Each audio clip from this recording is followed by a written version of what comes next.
Quand on regarde tout ce tableau et qu'on essaye d'y réfléchir, on voit une fois de plus que la question posée est celle de la capacité à prévoir, à rendre visible ce qu'on va faire, à ne pas se laisser enfermer dans l'instant, dans l'émotion, dans les polémiques absurdes qui sont devenues nécessaires pour animer l'intérêt de la discussion publique. Eh bien, l'électrochoc n'aura pas suffi encore à aligner les planètes des consciences. Voyez-vous, c'est quand même frappant. Le premier sommet de la Terre a eu lieu en 1992. Alors, le président Mitterrand s'y était rendu, et à l'époque, on ne réfléchissait pas au lien qu'il y avait entre ce qu'on était en train de faire et les moyens qu'on utilisait. Il y avait été en Concorde. Il se trouve que j'étais dans le Concorde, donc je m'en souviens. Et puis ensuite, 10 ans plus tard, nous sommes en 2002, c'est Chirac qui dit la maison brûle et nous regardons ailleurs pendant ce temps-là. Donc on peut dire, ben forcément, il vient d'y avoir une sécheresse. Que le président Chirac, à ce moment-là, a signifié un état d'alerte qui venait de la plus haute autorité de l'État. Que s'est-il passé ensuite? Rien, bien sûr. Et puis en 2023, nouvelle crise caniculaire en France, et le président Macron dit « Ah, mais qui aurait pu prévoir ça ?» Ça faisait 20 ans qu'on en parlait, mais ça n'était pas arrivé jusqu'à lui. Cherchant à s'en défendre, il a dit « Non, non, mais je sais très bien, j'ai été alerté, j'avais lu les rapports du GIEC, mais ce que je n'avais pas prévu, c'est que ça aille aussi vite. Hein » Bon, très bien, alors donc, prise de conscience. Et qu'a-t-il fait? Rien. Ou plus exactement, il a fait moins que rien. C'est possible. Car l'État français a été condamné à 2 reprises, d'abord par la Cour de justice de l'Union européenne en 2019, puis 2023, à propos de l'incapacité à régler les problèmes de la qualité de l'air, et puis en 2021 par le tribunal administratif de Paris, qui a condamné l'État français pour inaction climatique sur la base du non-respect de ses propres engagements. Vous voyez, ça c'est le cadre général. Une espèce d'acharnement à nier la réalité avec la conviction superstitieuse que les choses vont s'arranger toutes seules.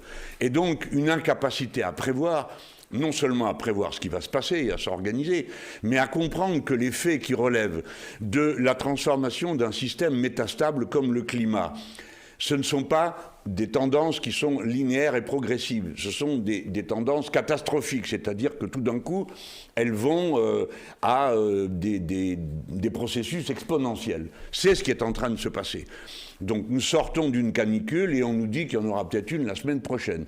Et en tout cas qu'on est sûr qu'il y en aura une au milieu du mois de juillet. Et en tout cas, etc., etc. Et bien sûr, comme je l'ai dit il y a un instant, il y aura un effet retour de tout ça en termes de catastrophes résultant de cela. J'ai parlé de la mer Méditerranée il y a un instant. Alors pendant ce temps-là, les discours insensés et les votes absurdes continuent. C'est-à-dire que comme si le productivisme n'était pas interrogé dans ses fondamentaux, eh bien on vote au Parlement européen de nouveaux OGM pour avoir une agriculture qui puisse consommer mieux et plus profondément des pesticides, ce qui ruine la terre, ruine l'eau et ainsi de suite. On continue à avoir des gens qui se présentent à l'élection présidentielle et qui, d'abord, n'ont rien à dire sur le sujet pour la plupart d'entre eux, ou quelques bonnes paroles sans aucune conséquence concrète, mais d'autres dire carrément des choses qui sont absolument ahurissantes, qu'on pouvait peut-être imaginer dans les années 70, quand le productivisme était une idéologie partagée aussi bien à droite qu'à gauche. Hein. Mais comment M. Retailleau peut-il dire en 2026 qu'il faut supprimer le principe de précaution qui fait qu'on ne prend pas de décision quand on n'est pas sûr, ou qu'on empêche de mettre en place des dispositifs dont on n'est pas sûr qu'ils se retournent contre ceux-là même qui les mettent en mouvement. Je parlais tout à l'heure du Concorde de 1992. Qui peut aller expliquer à M. Retailleau le rapport qu'il y a entre le principe de précaution et la prévoyance des situations que nous vivons? Alors, c'est ça, et puis alors le pompon, hier, le Sénat qui vote que oui, il est urgent, grâce à M. Duplon, qui est toujours le premier pour empoisonner les autres, qu'il est urgent de remettre en circulation un pesticide qui n'a qu'un inconvénient, qui n'a pas atteint le cerveau de M. Duplon, peut-être en est-il lui-même déjà privé, mais ce qui n'a qu'un inconvénient, c'est de détruire les cerveaux des fœtus, et ça n'a pas l'air de lui poser problème. Donc les mesures insensées, les comportements absurdes, la négation de la réalité continuent à dominer. Il faut régler cette affaire à la française, c'est-à-dire en ne comptant que sur nous-mêmes, notre État, notre organisation et notre volonté d'agir. C'est la raison pour laquelle j'ai proposé, au nom du mouvement Insoumis, une formule plus avancée que celle que nous avions à la précédente campagne, c'est-à-dire les éco-régions. Je n'ai pas inventé l'éco-régionalisme, je m'empresse de vous le dire à tous et à toutes. C'est une philosophie qui existe depuis déjà bien longtemps et qui part d'une philosophie qui m'a convaincu. C'est-à-dire que les reliefs, la géographie sont fondatrices de culture locale, de manière de vivre et de s'organiser depuis toujours. Cette réussite prouve que c'est possible, qu'on peut faire autrement, que ce n'est pas la catastrophe finale, que nous n'appelons pas à aller tous se pendre parce qu'il va faire trop chaud. Non, on peut s'en sortir, à condition de changer nos méthodes. Et pas seulement en faisant des injonctions individuelles. Ne faites pas ci, ne faites pas ça. L'écologie politique stratégique n'est pas une affaire seulement de conscience civile ou civique. C'est une affaire de réforme de fond. Et on peut même les appeler révolutionnaires, tant cette réforme est radicale. Voilà pourquoi nous avons besoin, dans la campagne qui va commencer, que cette fois-ci, nos écorégions ne connaissent pas le mauvais sort qu'a connu notre plaidoyer sur l'eau en 2022. Si nous finissons par gagner cette élection présidentielle, eh bien, les écorégions feront partie des premières mesures de nature à changer la constitution de la Ve République. Il y aura d'un côté davantage d'initiatives avec le référendum citoyen, le référendum révocatoire, et de l'autre, une autre organisation. Je m'aperçois que je n'ai pas encore regardé une seule fois le chronomètre et que ça fait déjà 43 minutes. J'ai donc dépassé de plus de 13 la limite que je m'étais donnée. Alors, voilà.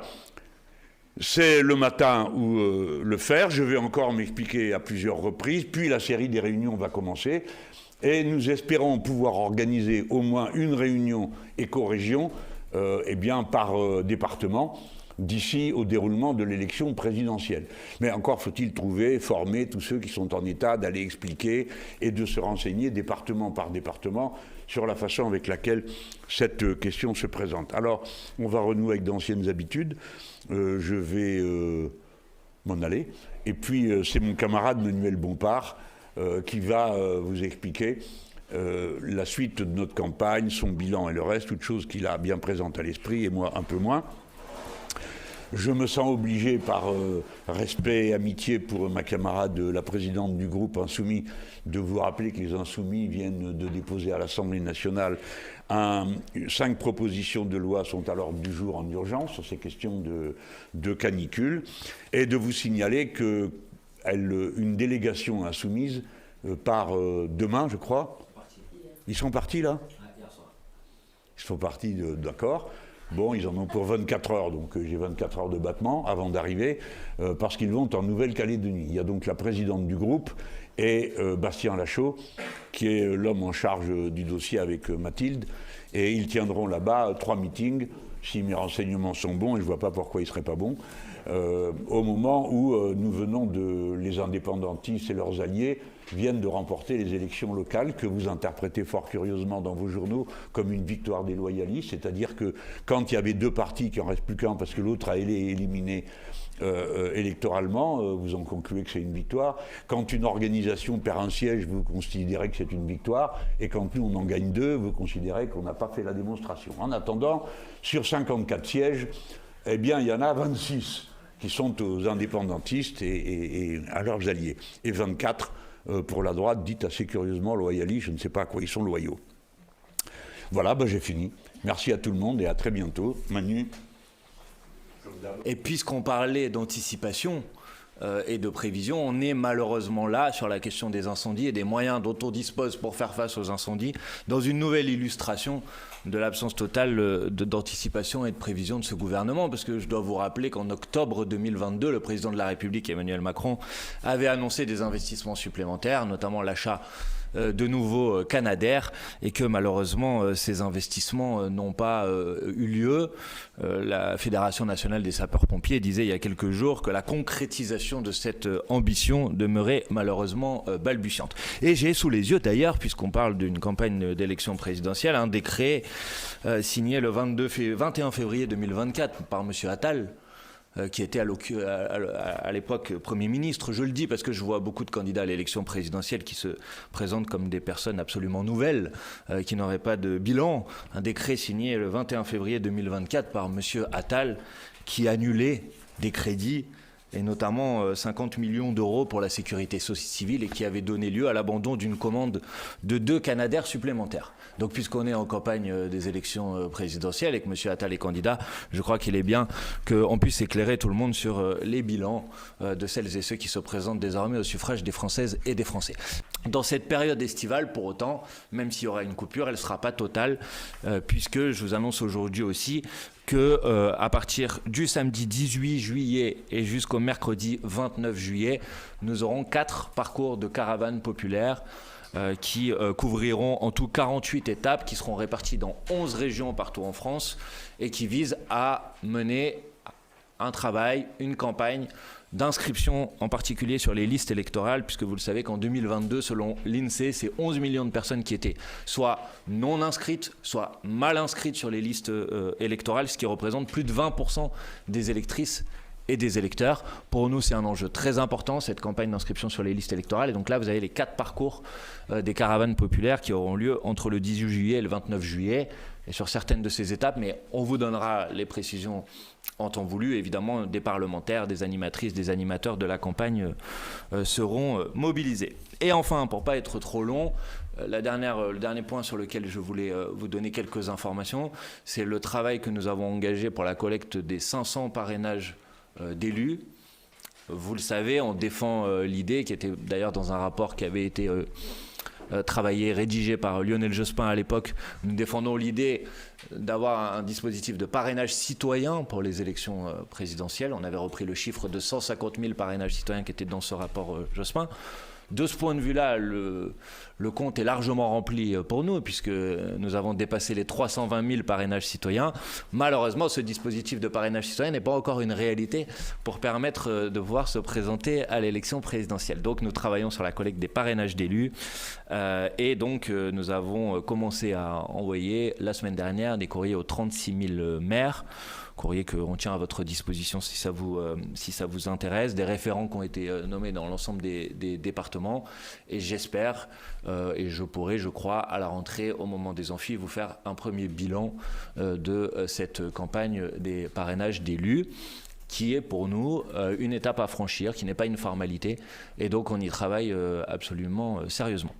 Voilà quelques infos en vrac un peu, mais tout est dans le détail du dossier de presse pour que vous y voyez clair sur les prochaines étapes de nos campagnes. C'est une campagne qui a commencé, on va dire, par impulsion, avec des gros temps forts au moment de la déclaration de candidature de Jean-Luc Mélenchon, au moment évidemment du meeting de Saint-Denis, dont je veux dire qu'il aura quand même réuni une affluence supérieure à l'ensemble des autres meetings de tous les autres candidats réunis, que ce soit avec notre événement organisé à la Fête de la Musique, pour laquelle je veux remercier le préfet de police de Paris pour la publicité qui a contribué, je crois, au succès de cette initiative. Et le prochain temps fort, la prochaine impulsion sera au moment de la rentrée avec nos universités de rentrée. Voilà, merci à vous, et maintenant je suis à disposition si vous avez des questions, qu'elles soient sur l'actualité ou sur la campagne. Après une enquête de Radio France, Bali Bagayoko est intervenu en faveur de 2 personnes, 2 frères condamnés pour trafic de drogue. Est-ce que vous avez échangé avec Bali Bagayoko à ce sujet? Est-ce qu'il vous a donné... Non, j'ai pas échangé avec Bali Bagayoko, et donc je connais pas le contenu de cette enquête, mais pour vous faire une fleur et éviter que vous-même vous soyez un peu ridiculisé à venir chercher des polémiques à un moment où on essaye de parler d'une conférence de presse sur les grandes questions structurantes comme celle qui consiste à savoir si l'écosystème dans lequel on vit sera encore vivable dans 30 ans, j'en dirai pas davantage. Je rappelle juste quand même à tout le monde, sans connaître les fonds exactement de cette enquête, que c'est que même une personne, même si elle a été condamnée ou si elle a eu des problèmes avec la justice dans son passé, ensuite c'est un citoyen, une citoyenne comme un autre.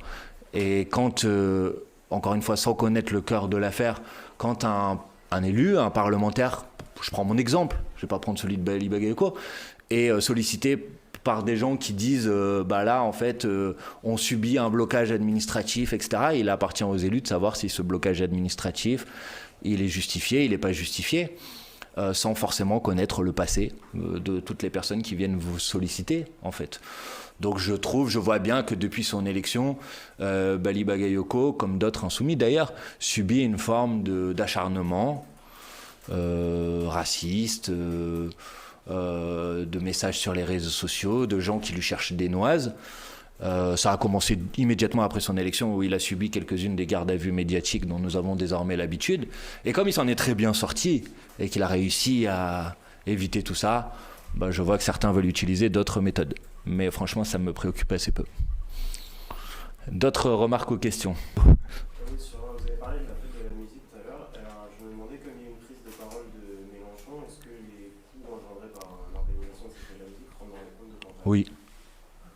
Oui, d'ailleurs, depuis le début, il était prévu que cet événement, et d'ailleurs, si vous avez été présent au moment de cette fête de la musique, et j'espère pour vous, parce que c'était un moment extraordinaire, vous remarqueriez que la scénographie, les panneaux qui localisaient les différents espaces, la scène était siglée aux couleurs de la campagne présidentielle, et donc évidemment, c'est un événement de campagne, présenté, préparé comme tel, et qui rentrera dans les comptes de la campagne présidentielle. Nous, on fait toujours les choses précisément dans les règles et telles qu'il faut les faire.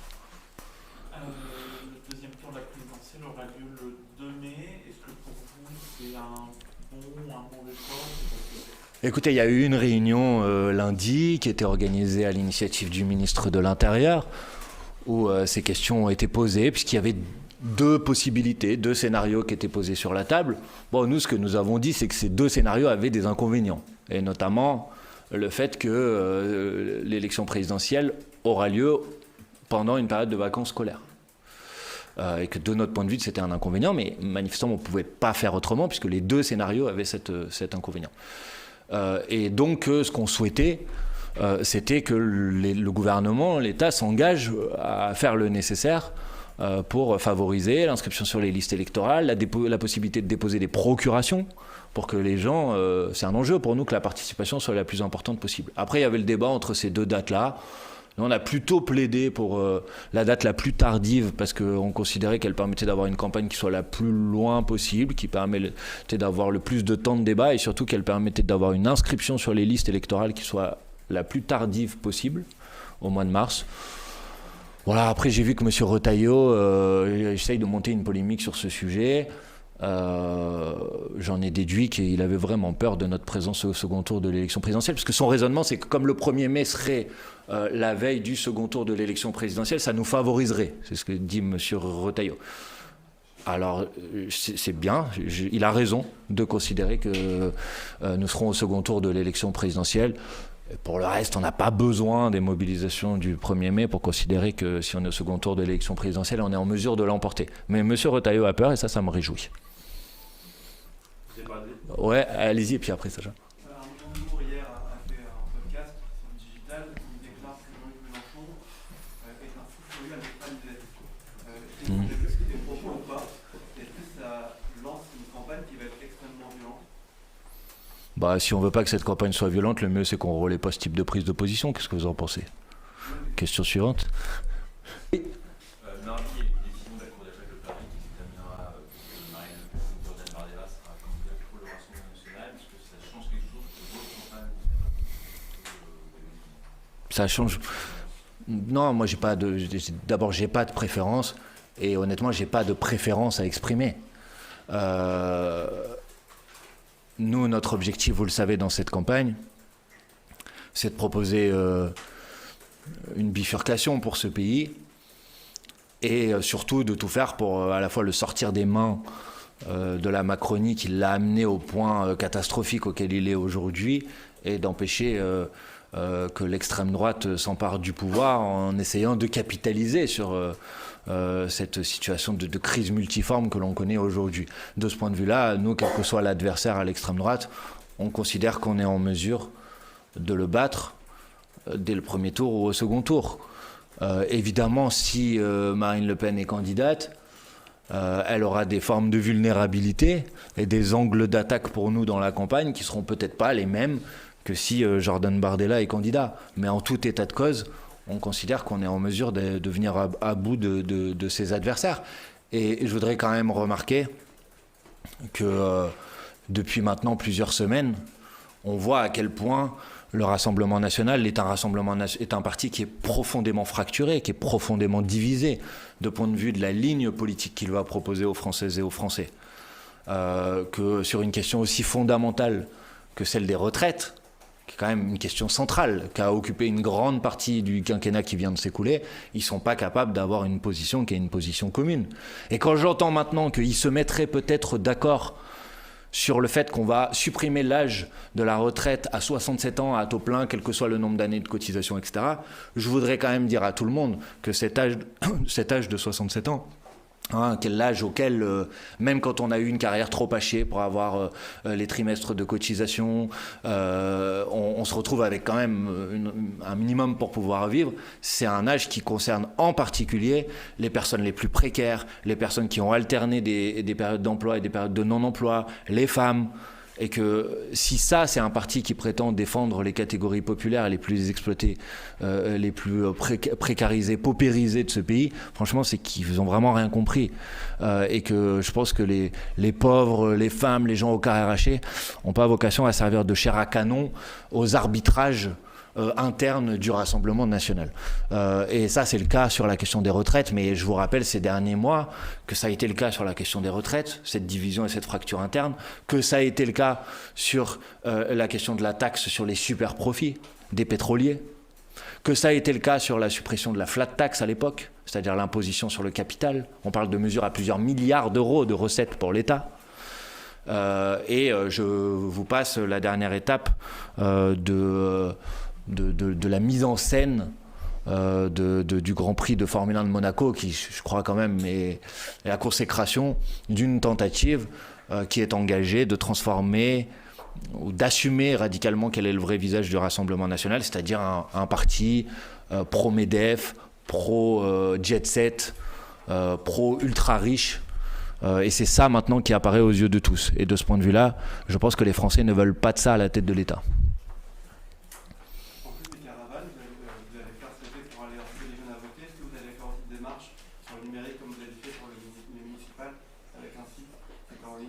Ah, on a déjà un site en ligne qui permet de faciliter la vérification de l'inscription sur les listes électorales. Après, il se trouve que pour des raisons extraordinaires, alors que le gouvernement devrait normalement agir pour faciliter l'inscription de toutes et tous sur les listes électorales, il y a 2 ans, ils ont modifié le dispositif qui permettait à n'importe qui de vérifier s'il est bien inscrit ou pas sur les listes électorales. Et ils ont imposé une nécessité aujourd'hui qui est maintenant de valider son compte, vous savez, avec le dispositif France Connect, c'est par les impôts, etc. Je ne suis pas sûr qu'à un moment où ça fait des années et des années que moi je parle et qu'à la France Insoumise on parle du problème de l'inscription sur les listes électorales, et je trouve ça stupéfiant que personne ne se dise qu'une démocratie dans laquelle vous avez un électeur sur 5 ou une électrice sur 5 qui est tout simplement dans l'incapacité de pouvoir voter, que ça ne pose pas un problème à tout le monde. Donc faciliter, moi je dis au gouvernement, faciliter l'inscription sur les listes électorales, faites une campagne publique sur le sujet. Nous on avait même envisagé, ça fait partie des préconisations du rapport qu'a fait Antoine Léaumont dans une commission d'enquête à l'Assemblée nationale il y a quelques mois, qu'on passe à un système comme il en existe dans d'autres pays dans le monde, d'inscription automatique sur les listes électorales. Enfin on devrait quand même être capable on est capable quand une personne se déplace de savoir où elle s'est déplacée. Bon, peut-être qu'on pourrait déplacer son inscription sur la liste électorale en même temps. Donc voilà, ça fait partie effectivement, et il y aura des outils numériques pour faciliter cette inscription sur les listes électorales. On y travaille, mais honnêtement, ça ne devrait pas être à nous de faire ce travail. Ça va, c'est bon pour tout le monde ? Eh bien, merci de votre présence et belle journée à vous.